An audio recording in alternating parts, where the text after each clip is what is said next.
자가 등장을 합니다. 왜 그의 이름이 기록되어 있지 않는지는 우리가 알 수 없습니다마는 성경은 그를 그냥 하나님의 사람, Man of God, 하나님의 사람이라고 부르고 있습니다. 그렇게 불러주는 것만 해도 명예입니다. 하나님의 사람이라는 것은 아무나 그렇게 부르는 것이 아니고 하나님의 음성을 알고 하나님의 능력을 가진 사람을 부를 때 하나님의 사람이라고 부르는 것입니다. 그런데 이 사람의 실패는 하나님이 맡기신 일을 이루는 데 있었던 것이 아니고 자기 개인의 삶을 관리하는 데 있었습니다. 공적인 일에서는 성공했습니다. 사적인 일에서 실패했습니다. 그러니까 하나님이 맡기신 일은 잘 감당을 해서 오늘 본문을 보면은 여로보암에게 경고의 말을 하지요.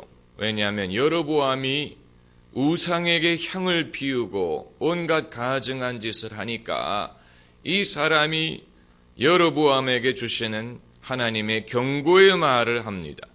그랬더니 여로보암이 손을 내밀어 그를 잡으라 라고라 할 때 그 손이 고만 말라버렸다 그랬습니다. 이것은 이제 그가 이 순간적으로 몸에 반을 쓰지 못하게 된 것인지 정확하게 어떤 것인지는 알 수 없지만 순간적으로 그의 몸이 마비가 됐습니다. 그래서 여로보암이 조금 전까지만 해도 이놈을 잡으라 라고 하려고 하다가 그 선지자에게 하나님에게 기도해서 나를 낫게 해주시오 이렇게 해서 다시 나음을 얻습니다. 이 정도로 이 젊은 선지자에게는 하나님의 권세가 있었습니다. 그러나 이 사람은 자기 개인의 삶을 관리하는 데 실패했습니다. 공적인 면에서는 성공했는데 사적인 면에서 실패했습니다. 성경에는 그런 사람들이 많이 등장합니다. 삼손 같은 사람, 다윗 같은 사람, 솔로몬도 비슷한 경우라고 볼 수 있습니다. 삼손은 이스라엘의 사사로서의 일을 감당하는 데 있어서는 타의 추종을 불허하지요. 전설적인 사람입니다. 나귀 턱뼈 하나로 1000명의 블레셋 사람을 때려 죽였다라고 했습니다. 사자와 싸워서 이겼습니다. 타잔이 따로 없습니다. 삼손이 그처럼 능력이 있는 것뿐만이 아니고 하나님이 그에게 주신 권세가 있었습니다. 그러나 삼손도 사적인 일에 있어서 실족을 하고 그것이 결국은 본인에게 큰 욕이 되지 않았습니까? 다윗도 마찬가지입니다. 오늘 본문에 등장하는 이 사람도 하나님이 맡긴 공적인 사역을 하는 데 있어서는 타의 추종을 불허했습니다. 엄청난 능력으로 그 일을 완수했습니다. 그러나 그의 인생에 있어서는 아직도 갈 길을 다 간 것이 아닙니다. 여러분, 우리는 이것을 주목해야 됩니다. 아마 남자와 여자가 이런 일을 해석하는 데 있어서 약간의 차이가 있는지도 모르겠습니다. 왜냐하면 남자는 집 밖의 일이 있고 집 안의 일이 있고 또 그가 맡은 직업상의 일이 있고 또 본연의 가장으로서 아버지, 남편, 또 아들, 인간, 그리스도인으로서의 사명이 있기 때문에 그러나 여성은 그런 식으로 분간을 하지 않지요. 그렇기 때문에 아마 남자와 여자가 이 일을 어떻게 적용하는가에 차이가 있는지도 모르겠습니다만은 그러나 여자들도 변하고 있지요. 여자들도 직업이 있고 공적인 직분이 있고 점점 더 남자와 여자의 이런 차이점이 없어지고 있기 때문에 결국은 같은 입장이 되지 않을까 그렇게 생각이 됩니다마는 그러나 남자들은 이 뭔가 집 밖에서의 일, 자기가 자기의 어떤 사명 내지는 직업으로 여기는 일들이 있습니다. 남자는 그래서 자신의 어떤 능력이든 또 잠재력이든 이런 것을 외적인 일에서 증명받는 것을 원합니다. 거기에서 어떤 보람을 느끼고 자기의 어떤 가치를 깨닫습니다. 그렇다고 해서 개인의 일이 없어지는 것은 아니지요. 사도 바울이 왜 내가 선한 싸움을 싸우고 또 달려갈 길을 마치고 믿음을 지켰다라고 말을 했느냐. 이것은 사도 바울이 어떤 그의 사도로서의 사명을 말하는 것뿐만이 아니고 개인으로서 그리스도인으로서의 믿음을 말하는 것입니다. 아무리 사도로서 성공을 하더라도 사적인 그리스도인의 삶에서 실패를 하면 사도 바울은 그것을 자기의 달려갈 길을 마쳤다라고 말할 수가 없을 것입니다. 그런데 이제 이 본문에 나오는 이름할 수 없는 이 하나님의 사람이 여로보암에게 하나님 말씀을 전하는 일에 있어서는 탁월했는데, 그러나 사적으로 하나님이 그에게 주신 경고의 말씀이 있었는데, 그것이 무엇이냐면은 6절에 있습니까? 6절이 아니고 8절에 있습니다. 9절에 있군요. 이는 곧 여호와의 말씀이 내게 명하여 이르시기를 떡도 먹지 말며 물도 마시지 말고 왔던 길로 돌아가지도 말라. 이게 하나님이 이 선지자에게 명하신 것입니다. 왜 그것을 말씀하셨는지는 설명하지 않습니다마는 구약 성경에서 히브리 사람들에게 누구와 같이 식사를 한다는 말은 그와 교제한다는 뜻입니다. 그와 교제한다는 뜻입니다. 그렇기 때문에 이 선지자가 여로보암과 떡을 뗀다는 말은 그와 성도의 교제를 나눈다는 말인데, 여로보암은 하나님 앞에 죄인이 하나님 앞에 망령된 일을 한 사람입니다. 그렇기 때문에 하나님의 사람의 입장으로서 여로보암과 같이 성도의 교제를 나눌 수가 없는 것입니다.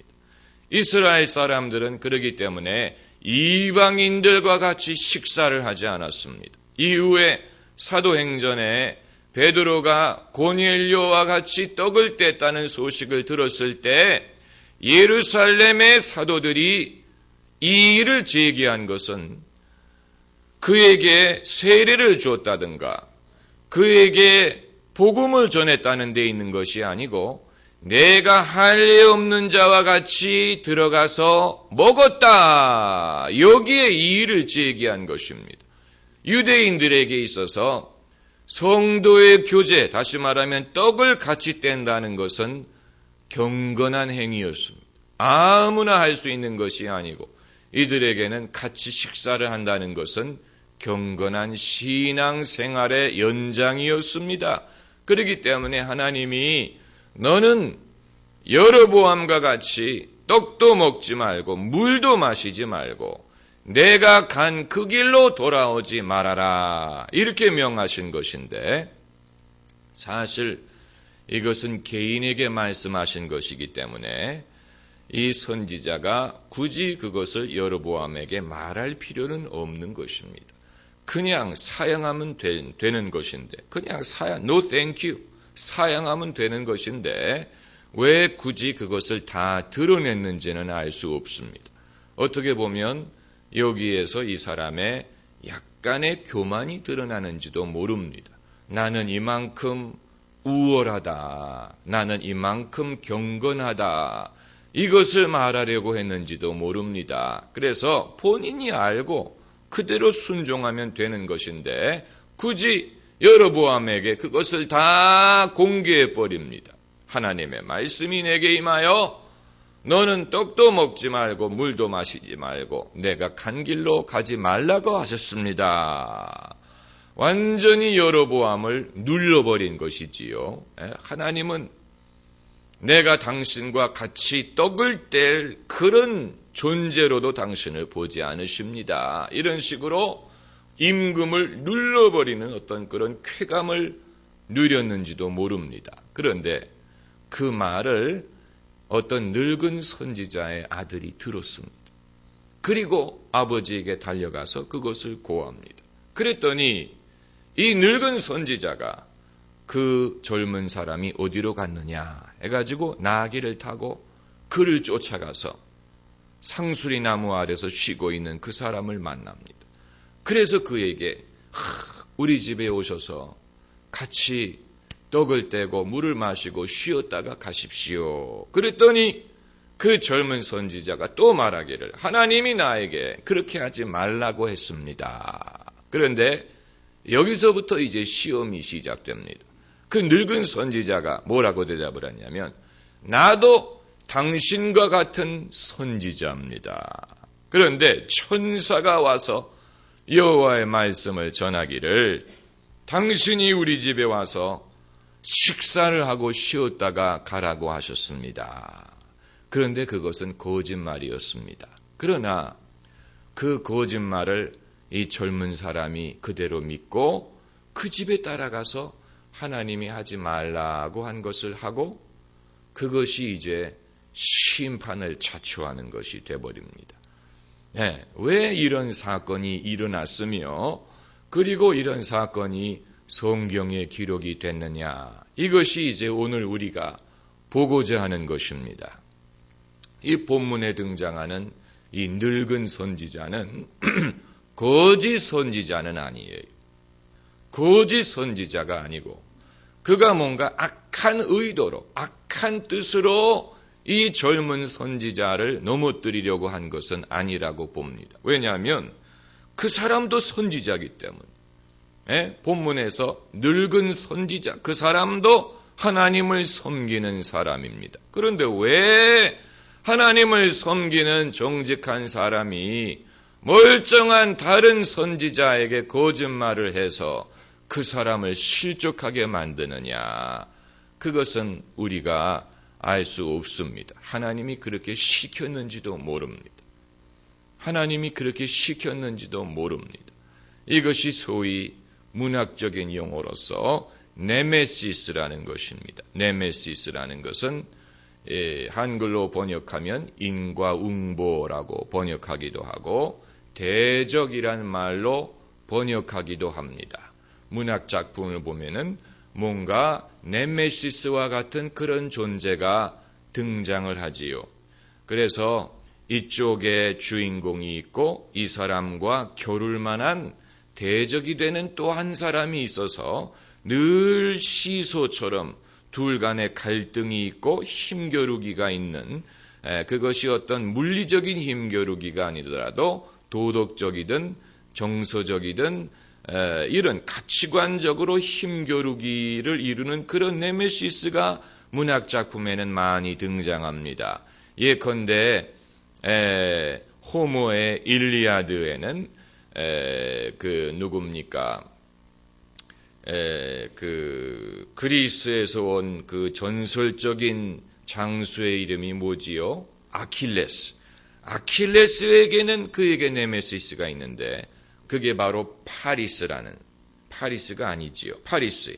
그에게 활을 쏴가지고 아킬레스의 건을 맞춘 사람이 있습니다. 그러니까 이 그리스에 전혀 상대를 찾을 수가 없는, 적수를 찾을 수 없는 그런 장수에게도 대적이 있어서 그의 약한 부분을 알고 그것으로 인해서 아킬레스를 넘어뜨리는 그런 존재가 있었다. 이제 이게 문학작품에 등장하는 네메시스라는 개념인데 인간의 삶에도 하나님께서 네메시스를 허락하실 때가 있습니다. 그 이유는 사람이 교만하지 못하게 하기 위해서 그럴 수도 있고 그가 차고해지는 것을 막기 위해서 그럴 수도 있고 그의 진실성을 테스트하기 위해서 그럴 수도 있습니다. 사도 바울에게도 사탄의 가시를 허락하셨던 것처럼 하나님이 사랑하시는 사도 바울인데 왜 사탄의 가시를 허락합니까? 단순한 이유입니다. 그가 받은 많은 계시로 인하여 자고한 것을 막기 위해서, 교만하지 않기 위해서 그렇게 했다는 것입니다. 사도 바울이 교만해질까봐 하나님께서 사도 바울을 견제할 목적으로 그에게 사탄의 가시를 허락했습니다. 마찬가지로 오늘 본문에 나오는 이 젊은 선지자에게도 그가 영적인 능력도 있고 권세도 있고 하나님의 말씀을 전달하는 그런 사람이고 하나님이 맡기신 일에 성공했지만 그가 교만해지는 것을 막기 위하여 이 늙은 선지자로 하여금 그의 네메시스가 되게 하셔서 그에게 시험을 주었다는 것입니다. 시험을 주었습니다. 그 이슈를 우리가 좀 더 구체적으로 보기 전에 먼저 우리가 본문에서 봐야 되는 것은 첫째는 거짓 예언이라는 것입니다. 거짓 예언. 진짜 예언이 있다면 거짓 예언이 있습니다. 여러분, 위조수표라는 것은 진짜를 흉내낸 것이지 진짜가 없는 상황에서 위조수표, 위조지폐라는 것은 의미가 없습니다. 누가 그것을 믿겠습니까? 여러분, 15달러짜리 지폐를 보신 적이 있습니까? 15달러는 없습니다. 그렇기 때문에 15달러짜리 위조지폐도 없습니다. 진짜가 없기 때문에. 진짜가 있는 1달러든 2달러든 5달러, 10달러, 20달러, 50달러, 100달러 여기에 위조 지폐가 있는 것처럼 진짜 예언이 있다면 가짜 예언도 있습니다. 그렇기 때문에 예언의 은사를 사모하는 사람은 분별하는 법을 배워야 됩니다. 분별하는 법을 배워야 됩니다. 그리고 이 젊은 선지자가 왜 거짓 예언에 속았느냐? 늙은 사람이 나도 당신과 같은 선지자다라고 말했기 때문에 속은 것입니다. 오늘 본문 이 18절에 저가 그 사람에게 이르되 나도 그대와 같은 선지자라. 그 말에 고만 젊은 사람이 경계심을 낮췄어. 여러분, 누가 나가 선지자입니다 라고 주장을 한다고 그 사람의 말을 다 들으면 안 됩니다. 거짓일수록 자기의 어떤 위치나 자기의 어떤 능력이나 은사를 주장합니다. 정말로 이 사람이 하나님의 말씀을 전한다면 나도 선지자입니다 라고 말할 필요가 없습니다. 나도 선지자입니다 라고 말할 필요가 없이 그냥 하나님이 주신 말씀을 전하기만 하면 됩니다. 듣는 사람이 분별하고 결론을 내립니다. 듣는 사람이 그것을 듣고 이것은 하나님의 말씀이다. 저분은 정말로 하나님의 말씀을 전하는 사람이다 라고 판단을 하게 해야지. 그게 아니고 나는요 하나님이 은사를 주셨고 나는 예언의 은사가 있고 나는 선지자입니다. 이렇게 주장을 하게 되면 그것은 수상한 것입니다. 수상한 것입니다. 예수님이 언제 내가 하나님의 아들이거든 내 말 듣는 게 좋을 거야 이런 식으로 주장하지 않았지. 예수님은 진실로 진실로 내가 너희에게 이르노니 귀 있는 자는 들을지어다 하고 말씀을 하셨는데 들은 사람들이 놀라고 말하기를 권세가 있는 가르침이로다. 서기관과 같지 않은 권세 있는 가르침이로다. 예수님의 말씀을 들은 사람들이 다 놀라지 않았습니까? 이게 하나님의 방법입니다. 그러므로 하나님이 주신 예언이라면 그냥 전하면 됩니다. 이것이 정말로 하나님으로부터 온 것인지 아닌 것인지는 듣는 사람이 결정할 몫입니다. 듣는 사람이 마음에 와닿는 증거라든가 또 은혜라든가 그리고 그 말씀대로 이루어지는 것을 보고 이건 정말로 하나님이 주신 말씀이다. 저분은 하나님이 쓰시는 분이다. 이렇게 결론을 내리게 해야지. 그게 아니고 내가요 목사거든요. 내가요 과거에 집회를 많이 다니고 하나님이 나에게 무슨 은사도 주시고 병자도 일으키시고 기름 부음을 주셨습니다 라고 선전해야 될 필요를 느낀다면 그것은 거짓일 가능성이 많습니다. 그런데 본문에 등장하는 이 젊은 선지자는 그것을 분별하지를 못했습니다. 그래서 늙은 선지자가 나도 당신과 같은 선지자다. 그리고 거기다 플러스 천사가 내게 와서 하나님의 말씀을 전하기를 하면서 천사가 현인했다고 주장을 하는데 거기에 고만 젊은 사람이 속아버렸습니다. 여러분, 천사든 천사의 할아버지가 와도 하나님이 내게 주신 말씀을 정면으로 위배하는 말을 전한다면 그것은 거짓 천사요, 거짓 예언이요, 그것은 시험입니다. 그것을 받아들이면 안 됩니다. 하나님이 내게 주신 말씀이 있는데 내가 그것을 알고 믿고 있는데 정면으로 그것을 위배하는 말씀을 하늘에서 천사가 와서 전하더라도 그것을 우리가 믿으면 안 됩니다. 사도 바울이 갈라디아서에서 거짓 복음에 대해서 경고를 합니다. 이것은 그 당시에도 굉장히 큰 문제가 되었습니다. 그래서 갈라디아 1장에서 사도 바울이 뭐라고 경고를 하느냐 하면은 혹 하늘로부터 온 천사라도 우리가 너희에게 전한 복음 외에 다른 복음을 전하면 저주를 받을지어다. 무서운 것입니다. 아주 무서운. 이것은 사도 바울이 저주를 선포한 것입니다. 헬라어로 anathematize라고 하는데 anathematize, anathema라는 말은 영어로 저주라는 말이지요. anathematize란 말은 저주하다. 유일하게 사도 바울이 저주를 선포한 경우가 바른 복음 이외에 다른 복음을 전하는 자는 저주를 받을지어다 라고 했습니다. 그것이 혹 하늘에서 천사가 와서 전한다고 할지라도 여러분, 이슬람이든 몰몬교의 공통점은 둘 다 천사가 와서 계시했다고 주장하는 것입니다. 이슬람의 코란도 천사 가브리엘이 와서 전했다라고 주장하고 몰몬교의 몰몬경도 이 가브리엘 천사가 와서 전했다라고 주장을 합니다. 그러나 갈라디아서에 의거해서 봤을 때 그것은 예수님의 복음 이외에 다른 복음을 전한 것이기 때문에 저주받아 마땅할 것입니다.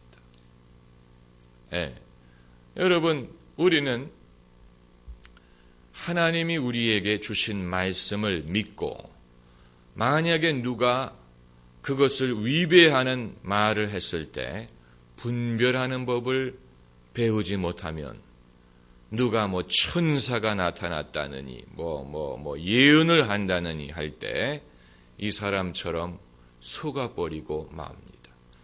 여러분, 거짓은 진짜보다도 더 요란하고 화려합니다. 오히려 진짜는 소박하고 겸손합니다. 예수님이 마구간에서 태어나시고 나귀 새끼를 타고 예루살렘에 입성하시고 예수님이 달리신 십자가는 험한 십자가인 것처럼 진짜는 소박합니다.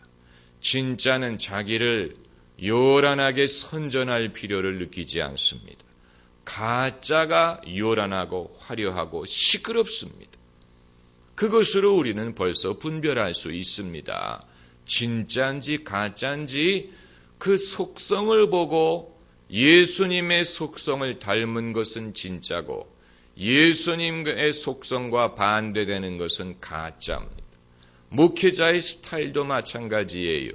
목회자도 결국은 자기가 섬기는 목자작인 예수님을 닮아서 예수님의 향기와 예수님의 흔적을 느끼게 해야지, 그게 아니고 예수님과 방법이 다르고 스타일이 다르면 예수님은 나귀 새끼를 타고 입장하시고 예수님은 그저 평범한 옷을 입고 다니셨는데 예수님을 섬긴다고 하는 자가 리무진을 타고 다니고 화려한 옷을 입고 화려한 대접을 받고 예수님은 제자들의 발을 씻기셨는데 예수님을 섬긴다고 하는 사람들은 다른 사람들이 그 앞에 와서 절을 하고 발에 입을 맞추고 또 손에 입을 맞춘다면 그것은 벌써 속성으로 봤을 때, 방법으로 봤을 때, 흔적으로 봤을 때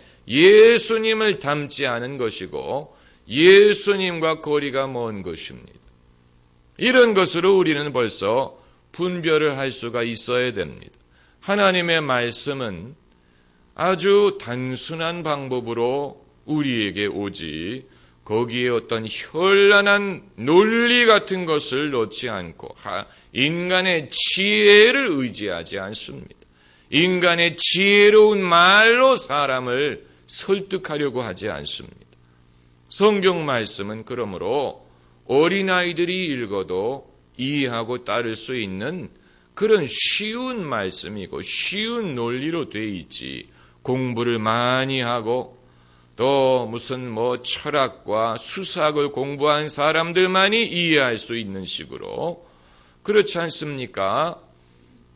불교 경전도 그렇고 또 유교 경전도 그렇고 깊이 들어갈수록 소수의 학자들만이 그것을 읽을 수도 있고 이해할 수도 있습니다. 불교 경전이 원래는 산스크리트라는 고대어로 기록이 되어 있는데 산스크리트어는 죽은 언어입니다. 요즘에 그걸 읽을 수 있는 사람은 극히 드뭅니다. 또 유교 경전도 공자, 맹자 그렇게 들어가면 정말 학자가 아니면 읽지도 못하지 않습니까? 그러니까 유식하지 않으면 구원도 못 받습니다. 그러나 하나님의 말씀은 그렇지가 않다는. 예수님은 들의 백합화, 공중의 새 이런 것을 예화로 들어가면서 천국에 대해서 아주 쉽게 말씀하셨어요. 너희가 돌이켜 어린아이와 같이 되지 아니하면 천국에 들어가지 못한다. 아주 쉽게 누구든지 알아듣기 쉽게 알아듣는 게 문제가 아니고 순종하기가 힘든 게 문제가 될 수는 있지만 적어도 알아듣기 어려운 말씀은 아니라는 것입니다. 그게 하나님의 특징입니다. 하나님은 그런 식으로 모든 사람이 쉽게 이해하고 누구든지 접할 수 있는 그런 진리로 당신의 뜻을 말씀하시는데 그게 아니고 아주 고상하고 세련되고 유식하고 철학적이고 이런 식으로 접근한다면 그것은 수상한 것입니다.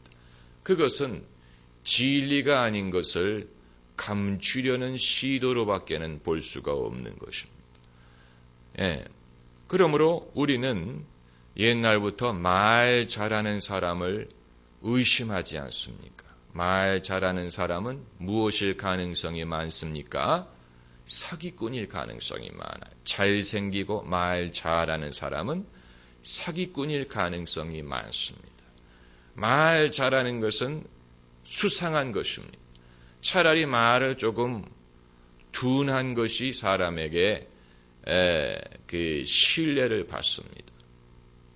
아무튼 이 젊은 선지자가 나도 하나님의 선지자요 천사가 나에게 나타났다 하니까 그 내용으로 분별을 하지 않고 그 주변 환경에 좌우됐습니다. 이게 중요한 것입니다. 여러분이 앞으로 신앙생활을 하실 때 내용으로 봤을 때는 이게 분명히 거짓인데 주변 환경을 보니까 부인하기 어려운 그런 경우를 발견할 것입니다. 여러분, 사탄도 무엇으로 변장한다고 했습니까? 빛의 광명의 천사로 변장한다 그랬어요. 광명의 천사로 둔갑을 해서 나타납니다. 그렇기 때문에 쉽게 분별하기가 어려운 것입니다. 여러분, 창세기 3장에 뱀이 하와에게 나타나서 시험할 때 지금 우리가 아는 그런 모습으로 나타났을 것 같습니까? 기어다니는, 그리고 비늘이 붙은 그런 모습으로 나타나면 여자들이 무서워서 그 자리에 앉아있지도 못하지요. 여러분, 뱀이 땅을 기게 된 것은 그 이후에 하나님의 저주 때문입니다. 그러므로 원래 뱀의 모습은 지금의 모습과는 달랐을 것입니다. 원래 뱀의 모습은 지금의 모습과 달랐을 것입니다. 원래 뱀의 모습은 화려하고 멋있었을 것입니다. 그러니까 하와가 혹하지요. 그러나 그 내용을 들어보면 분명히 거짓이거든요. 내용으로 분별하지 않고 주변의 환경과 외모로 분별을 하는 것입니다. 그 주변의 환경과 외모를 볼 때 혹하는 것입니다. 내용상으로 분별하지 않고. 이게 이제 인간의 미련함입니다. 여자만 그런 게 아니고 남자도 그렇습니다. 영적인 것도 그렇습니다. 그러므로 누가 여러분에게 내가 입신을 해서 내가 세 번째 하늘에 갔다 왔다느니 무슨 천국에 들어가는 12개의 문에 새겨진 글을 내가 읽고 왔다느니 이런 말을 할 때 여러분이 거기에 혹하면 안 됩니다. 성경 말씀을 아시고 성경 말씀을 기준으로 해서 맞는지 안 맞는지를 테스트를 해야지, 그게 아니고 내가 무슨 빛의 사자를 보고 하나님이 나를 데리고 어디를 데리고 이런 아무리 그렇게 했다고 하더라도 그것이 이 성경에 있는 이 하나님의 말씀을 위배하면 안 되는 것입니다. 무슨 말인지 아시겠지요? 다만 여기에서 이제 우리가 딜레마에 부딪힐 수는 있습니다. 왜냐하면 하나님이 말씀을 주셨다고 고집을 하고 남의 말을 전혀 안 듣는 사람들을 우리가 봤기 때문에, 그런 사람들 보셨지요? 하나님이 계시를 주셨다고 주장을 하고 아무리 비상식적인 것인데도 남들의 말을 듣지 않는 사람들을 우리가 봤어요. 그래서 하나님이 기적적으로 고쳐주실 테니까 병원에 가지 않겠다라고 고집을 한다든가, 하나님이 내 배우자를 보여주셨기 때문에 내가 다른 사람은 만나지 않겠다, 이런 식으로 고집하는 사람들을 보셨을 것입니다. 그렇기 때문에 분별해야 되는 것입니다. 어떤 사람들은 하나님의 말씀을 제대로 듣지 못했는데 들었다고 생각을 하고 더 지혜로운 말을 거부하는 경우도 있습니다. 그러니까 참 어렵습니다. 참 어려워. 상식적인 것을 우리가 부인해서는 안 됩니다. 제가 신학교에서 들은 말씀 중에 아직도 머리에 남는 것은 목회자는 특별히 성령도 받아야 되지만 상식도 받아야 된다 그랬는데 맞는 얘기입니다. 비상식적인 것으로 나중에는 교인들의 신앙마저도 허물어뜨리는 경우들이 많이 있습니다. 자, 그러면 이제 왜 하나님이 이 젊은 사람에게 네메시스를 허락을 하셨을까? 그것은 여러분 사탄이란 말이 무슨 뜻인지 아십니까? 사탄이란 말은 원수라는 뜻입니다. 영어로 하면 enemy. 사탄이란 말은 대적하는 자라는 뜻입니다. 대적하는 자는 사탄입니다. 하나님을 대적하는 자, 하나님의 말씀을 대적하는 자는 사탄입니다. 지금 이 늙은 선지자가 본인의 의도는 그렇지 않더라도 이 젊은 선지자에게는 그에게 주신 하나님의 말씀을 대적한다는 차원에서 사탄의 역할을 하고 있는 것입니다. 예수님이 베드로를 사탄이라고 부르신 경우가 있었지요. 그것도 하나님이 예수님에게 주신 말씀을 베드로가 부인했기 때문에 그렇게 한 것입니다. 사탄아, 내 뒤에 섰거라. 너는 나를 실족하게 하는 자로다. 내가 하나님의 일은 생각하지 않고 사람의 일을 생각하느니라. 베드로가 나쁜 의도에서 예수님에게 그렇게 한 게 아니에요. 인간적인 생각에서 그렇게 한 것입니다. 그러나 예수님에게는 하나님이 예수님에게 맡기신 일을 만류하고 반대한다는 차원에서 그 순간만큼은 베드로가 반대자가 되는 것입니다. 사탄이 되는 것입니다. 사탄. 제가 옛날에 대학 다닐 때 별로 종교적으로 보이지 않는 젊은이들 중에도 가끔 꽤 놀라운 말을 툭툭 던지는 사람들이 있더라고요.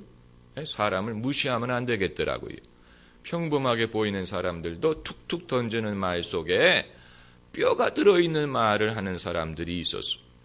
한 번은 그 대학교 학생들하고 이제 무슨 대화를 하다가 종교 얘기가 나왔는데 이 한 친구가 뭐라고 말하냐면은 자기는 뭐라고 생각하냐면은 하나님이 한 개의 종교가 아니고 여러 개를 동시에 풀어주고 그걸 통해서 역사한다고 믿는다는 거예요. 그 말이 제 마음속에 이제까지 남았어요. 그래서 정말로 그럴까? 정말로 그럴까? 우리는 나는 기독교만이 하나님의 진리라고 믿는데 하나님은 여러 개의 종교를 동시에 풀어놔가지고 그거를 사람들이 가지고 뭔가 하나님의 뜻을 이루게 하시는가? 그게 항상 저에게는 의문이 되었습니다.